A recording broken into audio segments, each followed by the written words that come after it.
Salut à tous, on a une autre belle journée dans les Laurentides au Québec. Cette semaine, on monte dans le nord, camper toute la semaine pour faire ma récolte printanière. On monte avec la bonne vieille roulotte, puis le Jeep Cherokee. Mais malheureusement, cet épisode-là va être un petit peu moins à propos du camping, puis un petit peu plus à propos du Jeep. Parce que je pense qu'on a poussé l'enveloppe un peu trop fort. Mais on a quand même eu du beau temps, on a quand même réussi à passer une belle semaine. Faut juste voir si on réussit à ressortir du bois en vie. Restez branchés, vous allez voir. Je dois vous dire, cet épisode a été tourné très tôt ce printemps. Je suis un peu en retard au montage. Étant donné ce qui est arrivé, je pense que mes auditeurs vont vraiment vouloir savoir ce qui s'est passé, même si je suis un peu en retard. Tout a bien commencé un beau dimanche matin ensoleillé. On avait une longue route devant nous, mais le chemin était beau, un peu poussiéreux, mais ça roulait bien.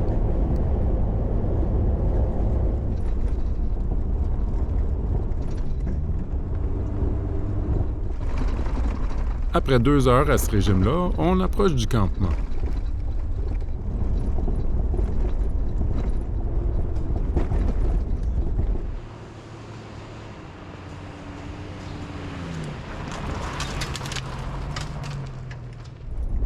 On est arrivé à notre site assez de bonne heure.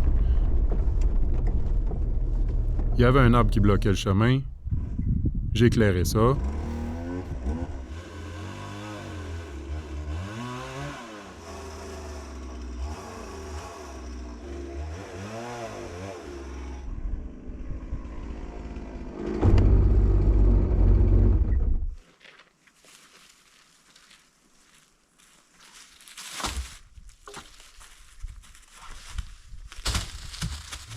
Tout était beau dans ce beau monde, excepté une lumière brûlée du côté gauche.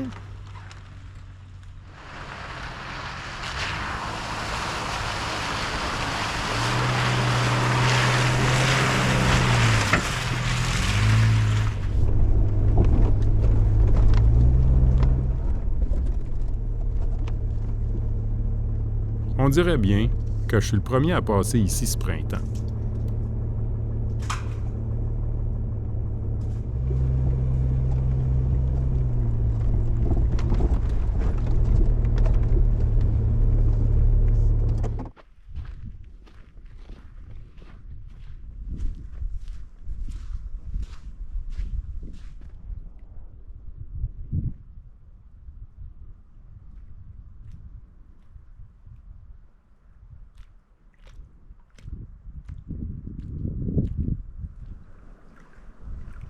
Puis c'est là que je me suis rendu compte, mon garde-boue, il touche à terre.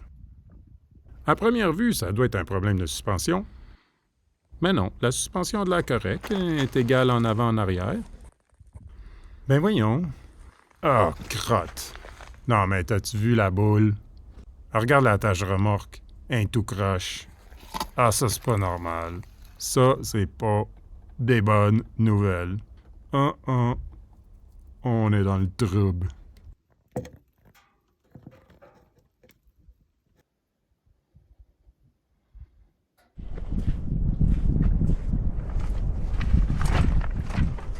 Fait que c'est comme ça que tu deals avec des problèmes quand t'es tout seul dans le bois.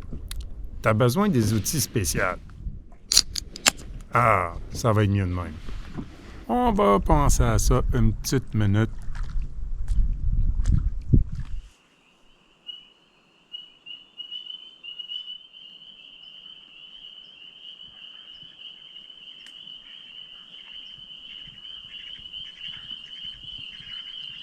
Après quelques outils spécialisés, j'ai décidé que j'allais dealer avec ça demain, comme tout bon adulte ferait à ma place.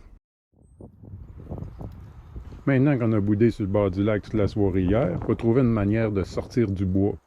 Bon, j'ai déjà vidé le Jeep. Il y a super longtemps, j'avais déjà enlevé la banquette arrière parce que j'utilise ce Jeep-là un peu comme un pick-up. Je vais pas vous ennuyer ici avec la centaine d'idées que j'ai eues pour arranger ce problème-là, mais en gros, j'ai besoin de stabiliser l'attelage vers le haut.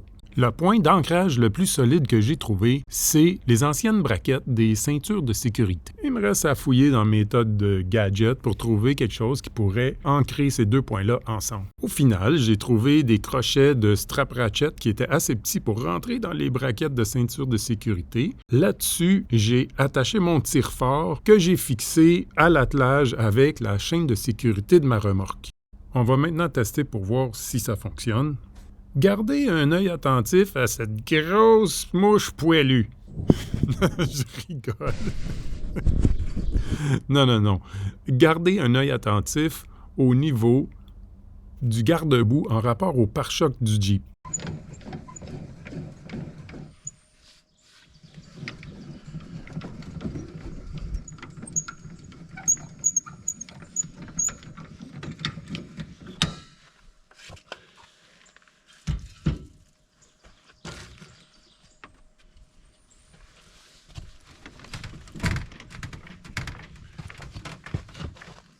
On dirait que ça va marcher.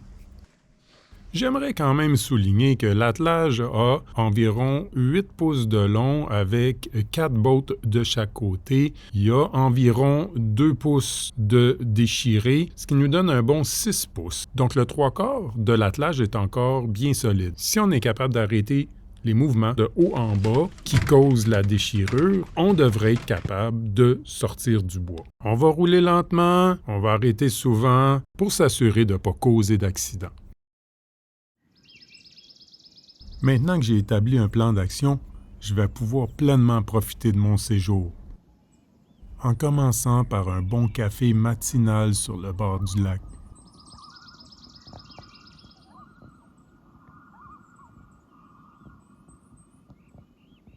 J'ai découvert un étang de castor avec un barrage le plus haut que j'ai jamais vu de ma vie.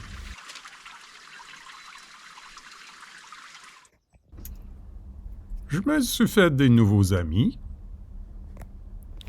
Celui-là, je l'ai appelé Waldo.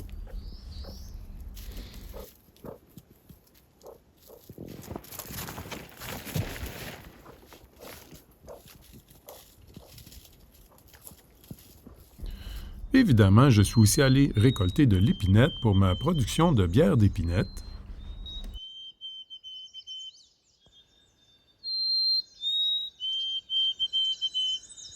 Pour tous ceux qui ont suivi la dernière vidéo où je faisais ma récolte hivernale et qui avait une infestation de tordeuses du bourgeon, j'ai trouvé une petite manière de passer autour de ça. Je vais récolter dans des endroits où il y a beaucoup plus de bouleaux puis de merisiers. Comme ça, il y a moins de concentration de conifères, donc moins de chances d'avoir une infestation. C'est un petit peu plus de travail parce qu'il faut que je me promène dans le broussailles, mais au moins, on a des beaux arbres en santé.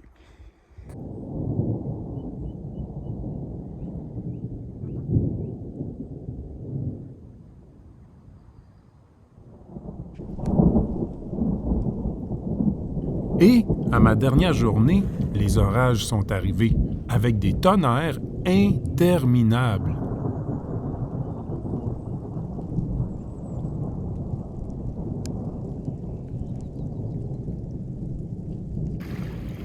Était venu le temps de partir.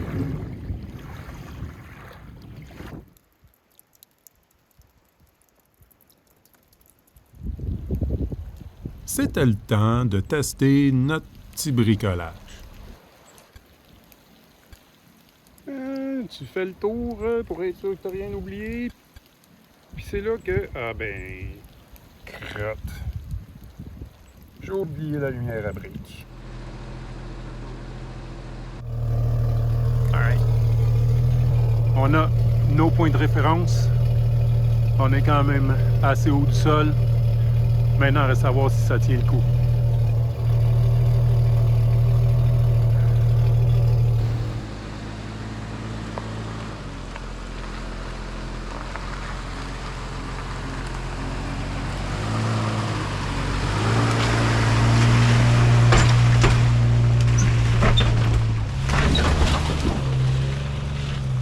J'ai toujours les sentiments partagés quand c'est le temps de partir après une semaine de camping en nature.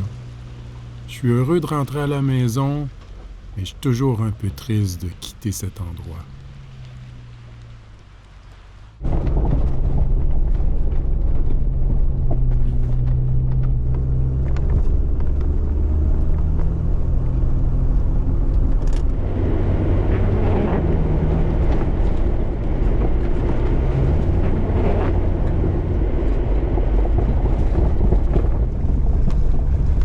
On vient de rouler à peu près 20 km. On va regarder comment ça s'est passé. Nos points de référence ont de l'air pas si pire. Le hitch, un petit angle, ça a descendu un petit brin, mais pas si pire. On est quand même à une bonne hauteur du sol. On va quand même essayer de crinquer une shot ou deux le tire-fort pour voir si on peut améliorer ça. Loose. Je vous laisse admirer ma tentative d'essayer de protéger le tire-fort pour pas qu'il se fasse enterrer par tout mon stock.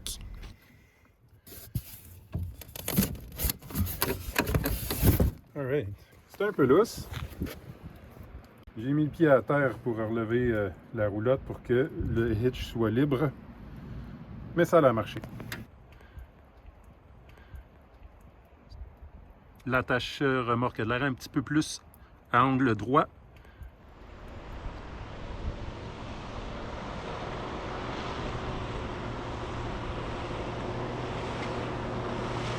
À ce point-ci de la vidéo, je pense que vous aurez compris que j'ai réussi à sortir du bois sain et sauf.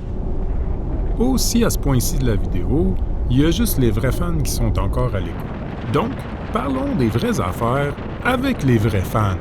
Qu'est-ce que vous pensez que je devrais faire avec mon Jeep? Est-ce que je devrais le réparer ou me trouver d'autres choses? Tu sais, il est magané. J'adore mon Cherokee. Ça fait 15 ans que je l'ai. J'ai fait plein d'aventures avec. On est allés partout ensemble. J'aimerais vraiment ça le garder pour le restant de ma vie. Mais tu sais, vient un moment donné où ça peut pas toujours durer. Je sais pas. J'aimerais vraiment savoir ce que vous en pensez. Ça vaut-tu la peine que je dépense de l'argent et que je mette des efforts sur réparer ce truck-là? Ou est-ce que je devrais juste me trouver d'autres choses? Non, mais j'aimerais vraiment savoir. Écrivez-moi un petit commentaire en bas, dans la section des commentaires. 100 km plus tard, on vient de toucher l'asphalte. Officiellement, on vient de sortir du bois. Et tout a de l'air correct, tout a de l'air bien normal. C'est tout pour cette fois-ci. On se voit à la prochaine vidéo.